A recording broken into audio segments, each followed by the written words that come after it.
بسم اللہ الرحمن الرحیم۔ ناظرین، آج کا چوتھا ویلاگ 456 ہیڈنگ یہ ہے پیج نمبر، اور اسی کا ہیڈنگ چل رہا ہے یعنی سحری کھانے کا آخری وقت۔ ناظرین، اردو زبان میں سرور عالم صلی اللہ علیہ وسلم معارف القرآن جلد اول سورۃ الفاتح سے لے کر سورۃ البقرہ پارہ اول تا پارہ تیسرا رکوع 8واں، رائٹر اس کتاب کے مفتی اعظم پاکستان حضرت مولانا مفتی محمد شفیع صاحب رحمۃ اللہ علیہ۔ بسم اللہ الرحمن الرحیم، الحمد للہ وکفیٰ وسلام علی عبادہ الذین اصطفیٰ، قال النبی صلی اللہ علیہ وسلم خیرکم من تعلم القرآن وعلمہ۔ بہترین لوگ وہ ہیں جو خود بھی قرآن پڑھیں، دوسروں کو پڑھائیں، سکھائیں اور لکھائیں۔ اب ٹوٹ گریں گی زنجیریں، اب زندانوں کی خیر نہیں، جو دریا جھوم کے اٹھے ہیں تنکوں سے نہ ٹالے جائیں گے۔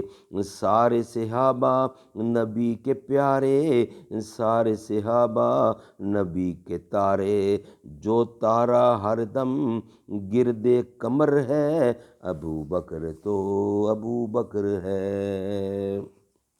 امام جساس رحم اللہ کی اس بیان سے یہ بات واضح ہو گئی کہ جس شخص کی آنکھ دیر میں کھلی اور عام طور پر صبح کی اذان ہوئی تھی، جس سے صبح ہونے کا یقین لازمی ہے، وہ جان بوجھ کر اس وقت تک کچھ کھائے گا تو وہ گناہ گار بھی ہوگا اور قضا بھی اس پر لازم ہوگی، اور مشکوک حالت میں کھائے گا تو گناہ ساقط ہو جائے گا مگر قضا ساقط نہ ہوگی اور کسی نہ کسی درجے میں کراہت بھی ہوگی۔ یعنی جیسے شروع رمضان میں چاند نظر نہ آیا اور لوگوں نے روزہ نہیں رکھا مگر بعد میں شہادت سے 29 کا چاند ثابت ہو گیا، تو جن لوگوں نے اس دن کو شعبان کی 30ویں تاریخ سمجھ کر روزہ نہیں رکھا تھا وہ گناہ گار تو نہیں مگر اس روزے کی قضا ان پر باتفاق لازم ہے۔ اسی طرح بادل کے دن میں غروب کے گمان پر روزہ افطار کر لیا اور بعد میں آفتاب نکل آیا تو یہ شخص گناہ گار تو نہیں مگر قضا اس پر واجب ہے۔ ہر چیز کا اصول بتایا گیا ہے۔ ناظرین، یہ تھے آخری حروف جو کہ ویلاگ نمبر 4 کا حصہ تھے۔ اب انشاءاللہ بقیہ حصہ ویلاگ نمبر 5 میں ہم بتائیں گے، اور اس کا ہیڈنگ ہوگا اعتکاف اور اس کے مسائل، جو کہ ویلاگ نمبر 5 میں آپ کے سامنے بیان کیے جائیں گے۔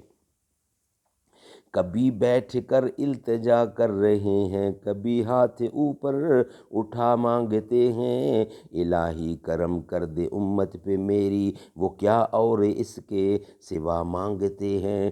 یہ وہ در ہے جس پر خیرات آ کر گدا تو گدا انبیاء مانگتے ہیں، یہاں ملتی ہے دین و دنیا کی راحت، اسی در پہ شاہ و گدا مانگتے ہیں۔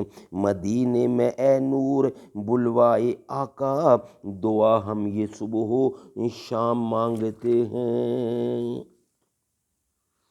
محمد جو رو رو دعا مانگتے ہیں، خدا سے خدا جانے کیا مانگتے ہیں۔